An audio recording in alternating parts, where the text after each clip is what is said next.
নবীর পবিত্র জীবনী ইতিহাসের প্রথম অধ্যায় 40 বছরের, এটা নবীর জন্য নবুয়তের দলিল কিভাবে। আর দ্বিতীয় অধ্যায়, তৃতীয় অধ্যায়, এই দুইটা অধ্যায় 23 বছরের। এই অধ্যায় দুটি উম্মতের জন্য শরীয়তের দলিল কিভাবে। রাসূল করিম সাল্লাল্লাহু আলাইহি ওয়াসাল্লামের জন্ম থেকে একাধারে 40 বছর পর্যন্ত নবীর কাছে আল্লাহ ওহী পাঠাননি, কোনো নির্দেশ নবীর কাছে আসেনি। নবীকে আল্লাহ বলেননি মানুষকে কালেমার দাওয়াত দিন, মানুষকে ইসলামের দাওয়াত দিন, মানুষকে নামাজ রোজা ইবাদত বন্দেগীর দাওয়াত দিন। এমন কোনো নির্দেশই আল্লাহর পক্ষ থেকে নবীর কাছে আসেনি। শুধুমাত্র একাধারে 40 বছর পর্যন্ত মানুষের সমাজে বসবাস করার ব্যবস্থা করে দিয়েছে, যেন 40 বছরের জীবন ইতিহাসের দ্বারা মানুষ নবীর নবুয়তের দলিলগুলি চিনে নিতে পারে এবং মানুষ, সমাজের মানুষ যেন বুঝে নিতে পারে যে তার মতো মহাসত্যবাদী মানুষ জগতে আর দ্বিতীয় জন হতে পারে না। এই জন্য প্রথম অধ্যায়ের 40 বছরের ভিতরে সমাজের সর্বলোক, কুরাইশ বংশের সমস্ত মূর্তি পূজারী এবং মূর্তি পূজারীর নেতারা পর্যন্ত রাসূলকে আল আমিন উপাধিতে ভূষিত করেছিল। জগৎ শ্রেষ্ঠ বিশ্বাস্য, জগৎ শ্রেষ্ঠ সত্যবাদী বলে সমস্ত মূর্তি পূজারীরা এবং তাদের নেতারাও আমাদের নবীকে উপাধি দিয়েছে। এই জন্যই আল্লাহ এই বয়সে শুধু সমাজের মানুষকে নবীকে চিনার সুযোগ দিয়েছেন। তারাও এমন ভাবে চিনতে পেরেছে যে তারা সকলে সম্মিলিতভাবে নবীকে জগৎ শ্রেষ্ঠ সত্যবাদী বলে উপাধি দিয়েছে। কাজেই যেহেতু এই 40 বছরের জীবন ইতিহাসে নবী লা ইলাহা ইল্লাল্লাহর দাওয়াত দেননি, মুহাম্মাদুর রাসূলুল্লাহর দাওয়াত দেননি, কলেমার দাওয়াত দেননি, দ্বীন ইসলামের দাওয়াত দেননি, নামাজ রোজা ইবাদত বন্দেগীর দাওয়াত দেননি, শুধু তাদের মধ্যে অবস্থান করেছেন, জীবন যাপন করেছেন। এই জন্য 40 বছরের ভিতরে নবীর কোনো দুশমন ছিল না। সমস্ত মূর্তি পূজারীরা সম্মিলিতভাবে নবীর প্রশংসা করত। এমনকি নবীর জন্মের দিনে জন্মের সংবাদ পেয়ে আবু লাহাবের মতো বেঈমানও তার দুটি খুশি হয়ে, নবীর জন্মে খুশি হয়ে তার দুটি আঙ্গুলের দ্বারা ইশারা করে বান্দি সুয়াইবাকে আজাদ করে দিয়েছে।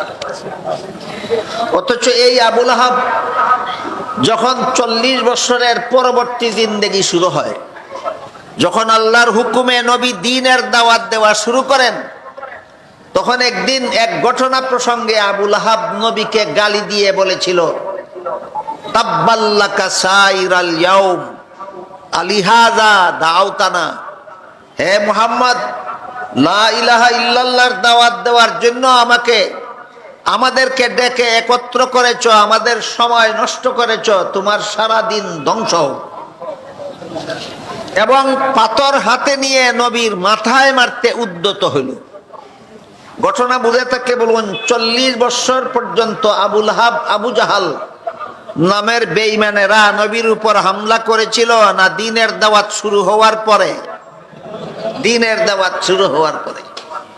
এটা নবীর ওয়ারিসদের একটা উত্তরাধিকার।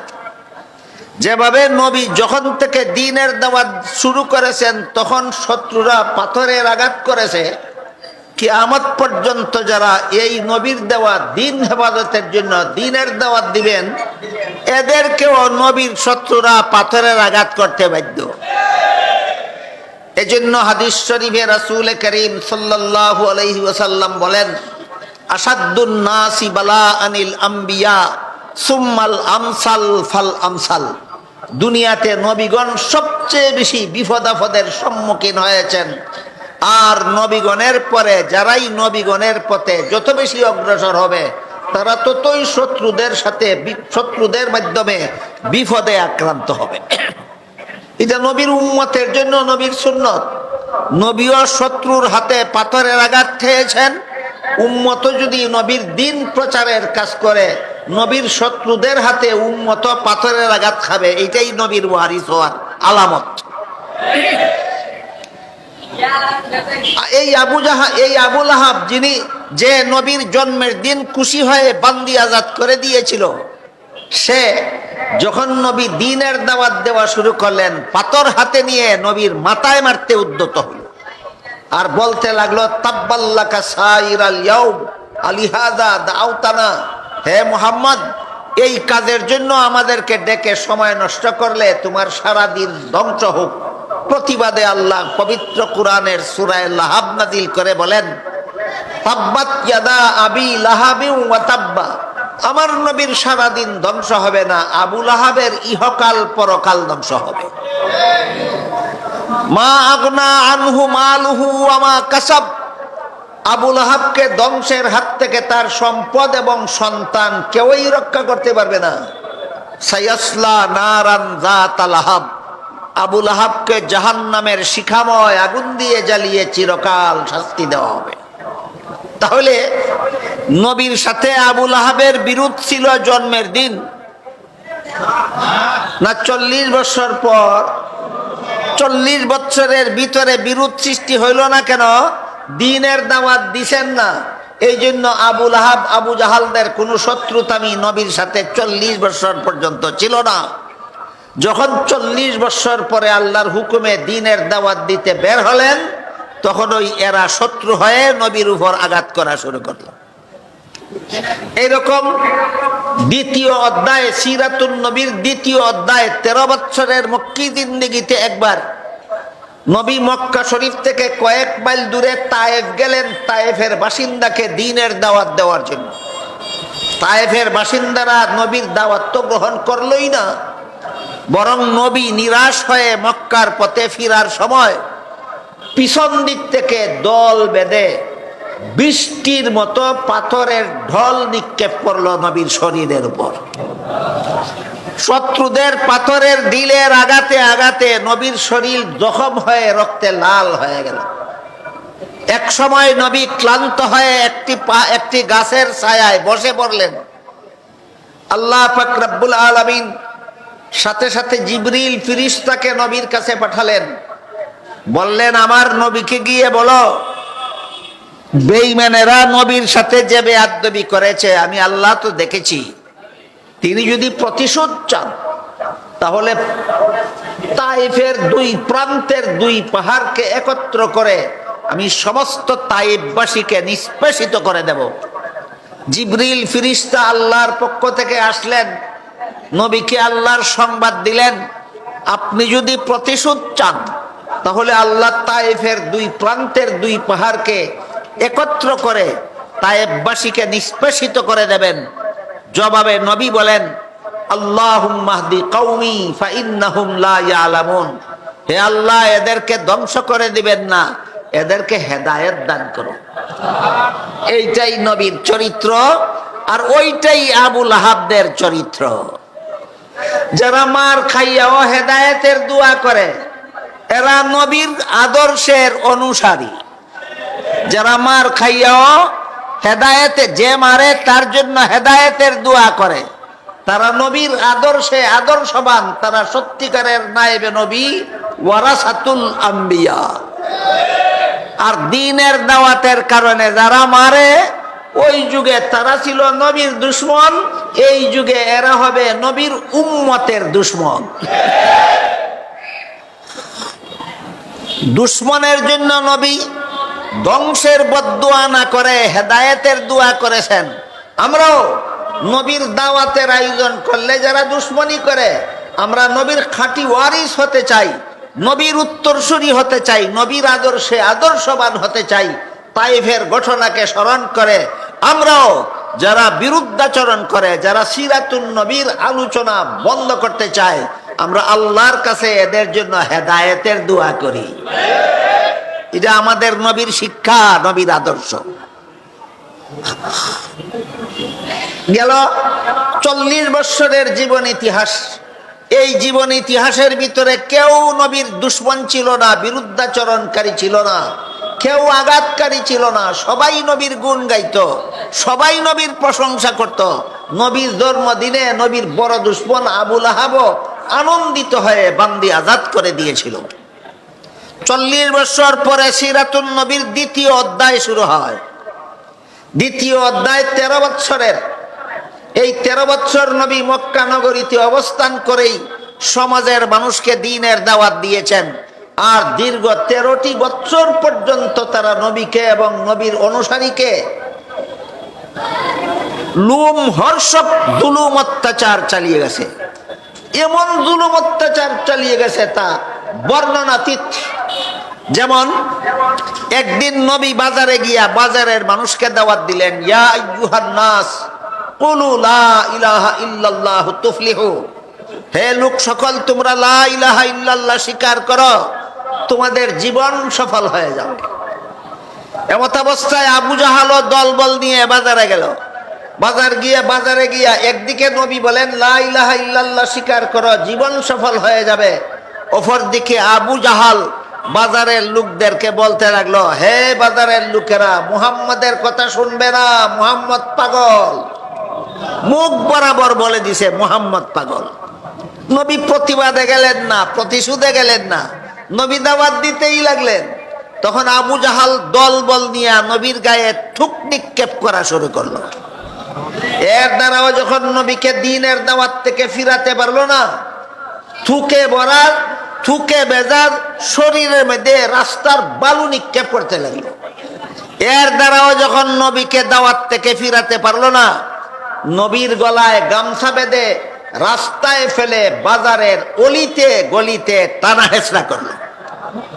ঘটনার দ্বারা আপনারা বুঝলেন কি 13 বৎসরের মক্কি জিন্দেগি সিরাতুন নবীর দ্বিতীয় অধ্যায়ে নবী কি পরিমাণ জুলুম অত্যাচার সহ্য করেছেন শুধুমাত্র দ্বীনের দাওয়াত সমাজে চালু রাখার জন্য।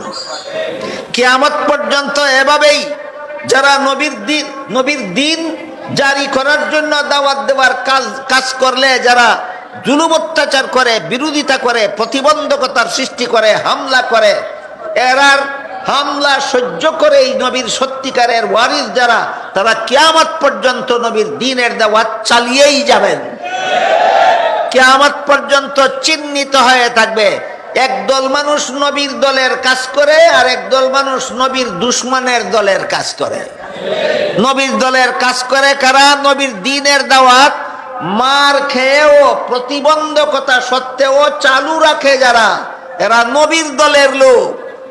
আর নবীর দ্বীনের কথা বলার কারণে যারা হামলা করে, বাধার সৃষ্টি করে, এরা নবীর দুশমনের দলের লোক।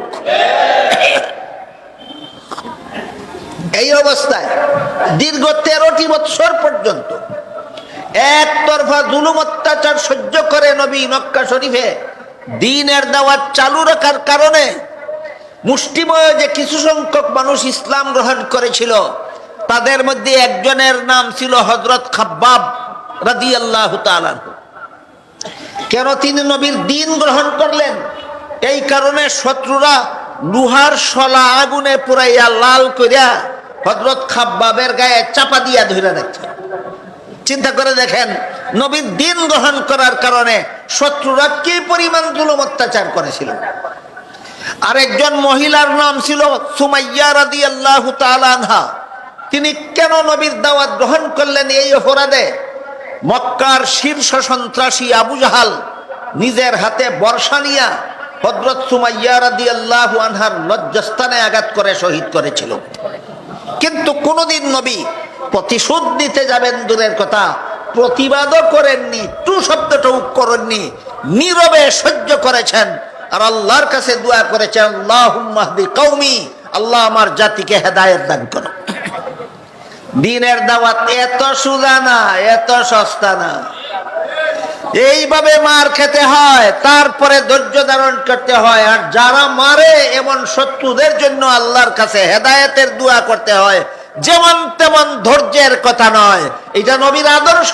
কিয়ামত পর্যন্ত নবীর আদর্শবাদী হক্কানি উলামায়ে কেরাম এই অবস্থাতেই নবীর ওয়ারিসের দায়িত্ব পালন করে যাবেন। দীর্ঘ 9 বছর, দীর্ঘ 13 বছর এইরকম জুলুম অত্যাচার সহ্য করার পর এক সময় আল্লাহ হুকুম দিলেন, আর জুলুম অত্যাচার সহ্য করার দরকার নাই, আপনি আপনার অনুসারীদেরকে নিয়ে মক্কা শরীফ থেকে হিজরত করে মদিনা শরীফ চলে যান। আল্লাহর হুকুমে নবীর অনুসারী মুসলমানদেরকে নিয়ে মক্কা শরীফ থেকে 500 কিলোমিটার উত্তরে মদিনা শরীফ চলে গেলেন। মদিনা শরীফ চলে যাওয়ার পরে সেখানে আরো 10 বছর জীবন যাপন করলেন। কুরআন নাজিল শুরু হওয়ার আগের 40 বছর নবীর জন্য নবুয়তের দলিল। কুরআন নাজিল শুরু হওয়ার পর থেকে আরো 13 বছরের মক্কি জিন্দেগি, যে জুলুম অত্যাচার সহ্য করেও নবীর আদর্শের অনুসারী হওয়ার শিক্ষা। আর হিজরত করে মদিনা শরীফ যাওয়ার পর সন্ত্রাস দমনের ব্যবস্থা আল্লাহ নবীকে শিক্ষা দিলেন। ইসলামের জিহাদ বিধান, এটা হলো সন্ত্রাস দমনের চূড়ান্ত ব্যবস্থা। সিরাতুন নবীর 3 অধ্যায়ের 3টা বৈশিষ্ট্য। প্রথম অধ্যায় 40 বছরের নাম কাবলান নবুয়ত, দ্বিতীয় অধ্যায় 13 বছরের নাম মক্কি জিন্দেগি, তৃতীয় অধ্যায় 10 বছরের নাম মাদানী জিন্দেগি। প্রথম অধ্যায়ের বৈশিষ্ট্য হলো নবীর জন্য নবুয়তের দলিল। এই 40 বছরের ভিতরে আল্লাহ নবীর দ্বারা এমন সমস্ত ঘটনা ঘটাইছেন যে ঘটনাগুলি নীরব ভাষায় প্রমাণ করে দেয় এটা একমাত্র নবীর পক্ষে সম্ভব, আর কোনো মানুষের পক্ষে সম্ভব নয়। যেমন নবী কুলের শিশু থাকাকালেও কখনো উলঙ্গ হয়েছেন না। বলেন, কুলের শিশু থাকাকালে উলঙ্গ না হওয়া আর কোনো মানুষের পক্ষে সম্ভব না, একমাত্র নবীর পক্ষে সম্ভব। তাহলে ঘটনাটা কার জন্য কিসের দলিল? নবীর জন্য নবুয়তের দলিল। নবী জন্মগ্রহণ করা মাত্রই আল্লাহর শুকরিয়া আদায় করে দোয়া পড়েছেন। জন্ম হওয়া মাত্রই দোয়া পড়া এটা আর কোনো মানুষের পক্ষে সম্ভব নয়, একমাত্র নবীর পক্ষে সম্ভব। সুতরাং এটা নবীর জন্য নবুয়তের দলিল।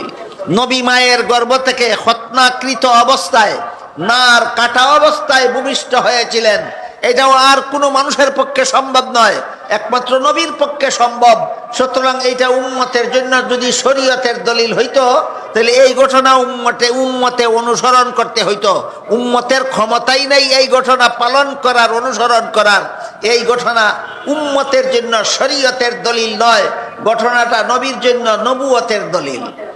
নবী যখন মা আমেনার গর্ভ থেকে ভূমিষ্ঠ হলেন, মা আমেনার গর্ভ থেকে ভূমিষ্ঠ হলেও বিশেষ একটা কারণবশত মা আমেনা দুধ পান করাতে পারেননি।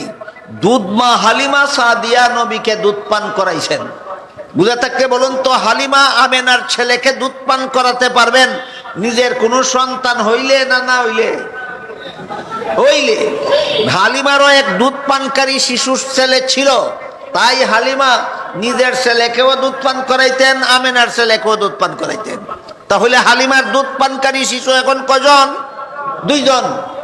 এই জন্য মুহাম্মাদুর শিশু মুহাম্মদ সাল্লাল্লাহু আলাইহি ওয়াসাল্লাম হালিমার 1 স্তনের দুধ নিজে পান করতেন, আর 1 স্তনের দুধ নিজের দুধ ভাইয়ের জন্য রেখে দিতেন। কুলের শিশুকালে এত বড় ইনসাফ প্রতিষ্ঠা করা দুনিয়ার কোনো মানব, মহামানব, মহামনীষীর পক্ষে সম্ভব ছিল না, একমাত্র মুহাম্মাদুর রাসূলুল্লাহর পক্ষে সম্ভব ছিল। তাহলে ঘটনাটা কার জন্য কিসের দলিল? ঘটনাটা নবীর জন্য নবুয়তের দলিল। এইভাবে জন্ম থেকে নিয়ে 40 বছর পর্যন্ত আমাদের নবীর দ্বারা আল্লাহ এমন কতগুলি ঘটনা ঘটাইছেন যেগুলি উম্মতে অনুসরণ করার ক্ষমতাই রাখে না। পালন করি বললে কাজ হবে না, পালন করার ক্ষমতাই তোমার নাই। এইগুলি তোমার পালনের জন্য নয়, এগুলি নবীর জন্য নবুয়তের দলিল পেশ করার জন্য আল্লাহ নবীর দ্বারা ঘটনাগুলি ঘটাইছেন। রাসূলের শরীর মুবারকের ঘামে মেশকে আম্বরের সুগন্ধ হইত।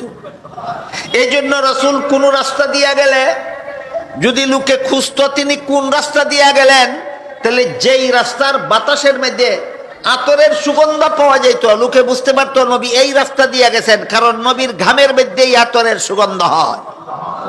রাসূল যখন খোলা আকাশের নিচে চলাফেরা করতেন, তখন যদি রোদের দ্বারা নবীর শরীরে কষ্ট হইত, আকাশের মেঘের খণ্ড নবীর মাথা মুবারকের উপর ছায়া দিয়া দিয়া নবীর সাথে সাথে যাইত। এই ঘটনা কার জন্য কিসের দলিল? নবীর জন্য নবুয়তের দলিল। নবী যখন খোলা আকাশের নিচে কোথাও বসা থাকতেন, তখন যদি রোদের কারণে নবীর শরীরে কষ্ট হইতো, তাইলে আশপাশের গাছের ডালপালা লতা পাতা নুইয়া নবীর মাথা মুবারকের উপর ছায়া দিয়া দাঁড়াইয়া থাকতো। কার জন্য? কিসের দলিল? ঘটনা নবীর জন্য, নবুয়তের দলিল। নবীর পেশাবে সুগন্ধ হইতো, পায়খানায় সুগন্ধ হইতো। এই জন্য পেশাব করা মাত্রই, পায়খানা করা মাত্রই জমিন নবীর পেশাব পায়খানা খাইয়া ফেলতো। পেশাব পায়খানার মধ্যে সুগন্ধ হওয়া আর কোনো মানুষের পক্ষে সম্ভব নয়, একমাত্র মুহাম্মাদুর রাসূলুল্লাহর পক্ষে সম্ভব ছিল। ঘটনাগুলি কার জন্য? কিসের দলিল? ঘটনাগুলি নবীর জন্য, নবুয়তের দলিল। এই ঘটনাগুলি যখন ঘটতেছিল অনবরত একটার পর একটা, তখন নবীর কোনো দুশমন ছিল না, কোনো শত্রু ছিল না। যখন নবী 13 বৎসরের মক্কি জিন্দেগীর সূচনাকাল থেকে দ্বীনের দাওয়াত দেওয়া শুরু করলেন, তখন থেকে দুশমনেরা দুশমনি শুরু করলো। এতদিন দুশমনি করে না কেন? এতদিন নবীর তরিকা মানার কোনো প্রশ্ন ছিল না, শুধু নবীর গুণ গাইলেই হইতো। এখন দুশমনি করে কেন? এখন শুধু মুখের দ্বারা নবীর গুণ গাইলে চলে না, এখন নবীর তরিকা পালন করতে হয়। এই জন্য এতদিনের বন্ধুরা এখন থেকে শত্রুতে পরিণত হইল। কাজেই আমরাও যদি এমন হই যে নবীর গুণ যারা গায় এদেরকে খুব ভালো পাই, আর নবীর তরিকার কথা যারা বলে তাদের বিরুদ্ধে বিদ্রোহ শুরু করি, বিরুদ্ধাচরণ শুরু করি, প্রতিবন্ধকতা শুরু করি, এটা মুমিন মুসলমানের চরিত্র নয়, যে আবুল আহাব আবু জাহালদের চরিত্র। তাইলে তাদের মধ্যে আর আমার চরিত্রের মধ্যে ব্যবধান হইল কি? তাদের চরিত্রে আর আমার চরিত্রে ব্যবধান থাকতে হবে। আমরা যেমন ভাবে 40 বৎসরের কাবলান নবুয়ত, 40 সিরাতুন নবীর প্রথম অধ্যায়ে যেভাবে আমরা নবীর অলৌকিকতার বিশ্বাসী, নবীর অলৌকিকতা স্বীকার করি, ঠিক তেমনি ভাবে 13 বৎসরের মক্কি জিন্দেগিতে যখন নবী তার আদর্শ মানার দাওয়াত দিতে লাগলেন, তখন আমরা নবীর আদর্শকে জীবনের সর্বক্ষেত্রে বরণ করে নেওয়ার, পালন করে নেওয়ার জন্য প্রস্তুতি গ্রহণ করি, যে সত্যিকার নবীর উম্মত হওয়ার আলামত। তাই আল্লাহ পবিত্র কোরআনে বলেন, লাকাদ কানা লাকুম ফি রাসূলিল্লাহি উসওয়াতুন হাসানা লিমান কানা ইয়ারজুল্লাহা ওয়াল ইয়াউমাল আখিরা ওয়া যাকারাল্লাহা কাসীরা। অবশ্যই আল্লাহর রাসূলের মধ্যে রয়েছে তোমাদের জন্য উত্তম আদর্শ। আদর্শ বলতে তার কথাবার্তা, কাজ কর্ম তোমরা অনুসরণ করো, অনুকরণ করো। বলুন, নবীর কথাবার্তা কাজকর্ম উম্মতের জন্য অনুসরণীয় কিনা, উম্মতের জন্য অনুকরণীয় কিনা? 40 বৎসরেরটা না 40 বৎসরের পরেরটা? 40 বৎসরেরটা নয়, 40 বৎসরেরটা উম্মতের জন্য অনুসরণীয়, অনুকরণীয় ছিল না, সেটা ছিল নবীর জন্য নবুয়তের দলিল। 40 বৎসরের পরে যদি নবীর বৈশিষ্ট্যপূর্ণ না হয়, তাহলে এমন সবগুলি কাজ, অর্থাৎ 40 বৎসর পূর্ণ হওয়ার পর থেকে জীবনের শেষ মুহূর্ত পর্যন্ত যেসব কাজ নবী নিজেও করেছেন, উম্মতকেও করতে বলেছেন, যেসব কাজ নবী নিজেও করেছেন, উম্মতকে করার জন্য উৎসাহ প্রদান করেছেন, ওই সমস্ত কাজের জন্য আল্লাহ বলেন, নবী তোমাদের আদর্শ। নবীর আদর্শ গ্রহণ করতে পারবে কারা? আল্লাহর সন্তুষ্টি চায় যারা। নবীর আদর্শ গ্রহণ করতে পারবে কারা? পরকালীন চিরস্থায়ী জীবনের সাফল্য চায় যারা। নবীর আদর্শ গ্রহণ করতে পারবে কারা? আল্লাহকে সদা সর্বদা বেশি বেশি স্মরণ করে যারা। 3টা গুণ বলে আল্লাহ বুঝাইছেন, এই 3 গুণ মুনাফিকের মধ্যে নাই, আছে শুধু মুমিনের মধ্যে। মুমিনরা আল্লাহর সন্তুষ্টি চায়, মুনাফিকরা নিজেদের আত্মার সন্তুষ্টি চায়। মুমিনরা পরকালীন চিরস্থায়ী জীবনের সাফল্য চায়, মুনাফিকরা দুনিয়ার ক্ষণস্থায়ী জীবনের সাফল্য চায়। মুমিনরা সদা সর্বদা আল্লাহকে স্মরণ রাখে, মুনাফিকরা নামে মাত্র আল্লাহকে স্মরণ করে। এই জন্য আয়াতের ব্যাখ্যায় মুফাসসিরিন কেরাম লিখেছেন যে 3টা গুণের কথা আল্লাহ উল্লেখ করেছেন, এই 3 গুণ মুমিনের মধ্যে থাকে, মুনাফিকের মধ্যে থাকে না। এই 3 গুণ উল্লেখ করে আল্লাহ বোঝাতে চান, নবীর জীবনের আদর্শ, সিরাতুন নবীর আদর্শ গ্রহণ করতে পারবে কারা? মুমিন মুসলমান যারা। সিরাতুন নবীর আদর্শ গ্রহণ করতে পারবে না কারা? মুনাফিক যারা। এই জন্য হাদিস শরীফে রাসূল করিম সাল্লাল্লাহু আলাইহি ওয়াসাল্লাম বলেন, কুল্লু উম্মতি ইয়াদখুলুনাল জান্নাতা ইল্লা মান আবা কিলা ওয়া মান আবা ক্বালা মান আতাআনি দাখালাল জান্নাতা ওয়া মান আসানি ফাকাদ আবা আও কামা ক্বালা আলাইহিস সালাতু ওয়াস সালাম। রাসূল বলেন আমার সমস্ত উম্মত জান্নাতে যাবে, কিন্তু যারা আমাকে মানে না তারা জান্নাতে যাবে না। দেখুন হাদিস শরীফে রাসূল বলেছেন আমার সমস্ত উম্মত জান্নাতে যাবে, কিন্তু যারা আমাকে মানে না তারা জান্নাতে যাবে না। বলুন নবী যে বলেছেন আমার সমস্ত উম্মত জান্নাতে যাবে, এ পর্যন্তই কথা শেষ না কিন্তু আছে? কিন্তু কি? আমাকে যারা মানে না তারা জান্নাতে যাবে না। এই কথা বলা মাত্রই সাহাবায়ে কেরাম জিজ্ঞাসা করলেন আপনাকে মানে না কারা? আমাদের বর্তমান সমাজে এই কে নবী মানে আর কে নবী মানে না, এটা নিয়ে খুব ঠেলাঠেলি আছে যথেষ্ট। এটা নিয়ে যথেষ্ট কারাকারি আছে, কনাকনি আছে, হানাহানি আছে, মারামারি আছে, মারামারি পর্যন্ত আছে। আমি আর আমার দলে নবী মানি, আর তোমরা কেউ তোমরা দলের কেউ নবী মানো না। এই একটা হিংসাত্মক কার্যকলাপ আমাদের বর্তমান সমাজে চালু আছে। কাজেই কে নবী মানে আর কে নবী মানে না, যে তোমার কথায় সাব্যস্ত হবে না, আমার কথায় সাব্যস্ত হবে না। আজ থেকে 1300-1400 বছর আগে সাহাবায়ে কেরাম নবীকে সাথে সাথে জিজ্ঞেস করেছিলেন নবী আপনাকে মানে না কারা? নবী জবাবে বলে দিয়েছিলেন আমার তরিকা মানে যারা আমাকে মানে তারা, আমার সাথে জান্নাতে যাবে তারা। আমার তরিকা যারা মানে না তারা আমাকে মানে না, তারা জান্নাতে যাবে না। বলুন কে নবী মানে আর কে নবী মানে না নতুন ভাবে ফয়সালা করতে হবে না? নবী 1500 বছর আগে ফয়সালা দিয়ে গেছেন। 1500 বছর আগে, প্রায় 1500 বছর আগে নবী নিজে পবিত্র জবান মুবারকের দ্বারা ফয়সালা দিয়ে গেছেন। আমার জীবন আদর্শ গ্রহণ করে যারা আমাকে মানে তারা আমার সাথে জান্নাতে যাবে তারা। আমার জীবন আদর্শ যারা মানে না তারা আমাকে মানে না, আমার সাথে জান্নাতে যাবে না। কাজেই মুসলমানের জীবনের প্রতিটি ক্ষেত্রে নবীর আদর্শ আছে।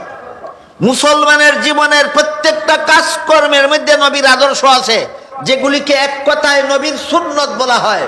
সিরাতুন নবীর আদর্শ মানে নবীর সুন্নত। হাদিস শরীফে রাসূল করিম সাল্লাল্লাহু আলাইহি ওয়াসাল্লাম বলেন মান আহাব্বা সুন্নতি ফাকাদ আহাব্বানি ওয়া মান আহাব্বানি কানা মাই ফিল জান্নাহ। যে আমার সুন্নতকে মুহাব্বতের সাথে গ্রহণ করলো, আমার জীবন আদর্শকে মুহাব্বতের সাথে গ্রহণ করলো, তারাই আমাকে মুহাব্বত করলো, আমাকে মানলো, আমার সাথে জান্নাতে যাবে। আরেক হাদিসে রাসূল করিম সাল্লাল্লাহু আলাইহি ওয়াসাল্লাম বলেন মান রাগিবা আন সুন্নতি ফালাইসা মিন্নি। আমার জীবন আদর্শ থেকে যারা মুখ ফিরিয়ে নিল, আমার জীবন আদর্শ মতো এরা জীবন যাপন করতে যারা রাজি নয়, আল্লাহর রাসূল বলেন এরা আমার উম্মত নয়, এরা বেহেশতে যাবে না। কথা পরিষ্কার হয়ে গেল। সিরাতুন নবীর আদর্শ মতো জীবন যাপন করে যারা নবী মানে তারা নবীর সাথে বেহেশতে যাবে। সিরাতুন নবীর আদর্শ মতো যারা জীবন যাপন করতে রাজি নয়, এরা নবী মানে না, এরা নবীর সাথে বেহেশতে যাবে না। কাজেই নবী কে মানে আর কে মানে না এটা নিয়ে নতুন ভাবে কোনো ঝগড়া করতে হবে না। 1500 বছর আগের ফয়সালা করা, 1500 বছর আগের থেকে নবী নিজে ফয়সালা দিয়ে গেছেন। আমার আদর্শ গ্রহণ করে যারা আমাকে মানে তারা আমার সাথে জান্নাতে যাবে তারা। আমার আদর্শ যারা মানে না, আমাকেই মানে না, এরা জান্নাতে যাবে না। কাজেই আল্লাহ সিরাতুন নবীর আদর্শ বুঝে সিরাতুন নবীর আদর্শে আদর্শবান হয়ে সত্যিকারের অর্থে নবী মানার আর নবীর সাথে জান্নাতে যাওয়ার সৌভাগ্য আল্লাহ আপনাদের আমাদের সবাইকে দান করুন। সবাই বলুন আমিন। সুবহানা রাব্বিকা রাব্বিল ইজ্জাতি আম্মা ইয়াসিফুন ওয়া সালামুন আলাল মুরসালিন ওয়ালহামদুলিল্লাহি রাব্বিল আলামিন।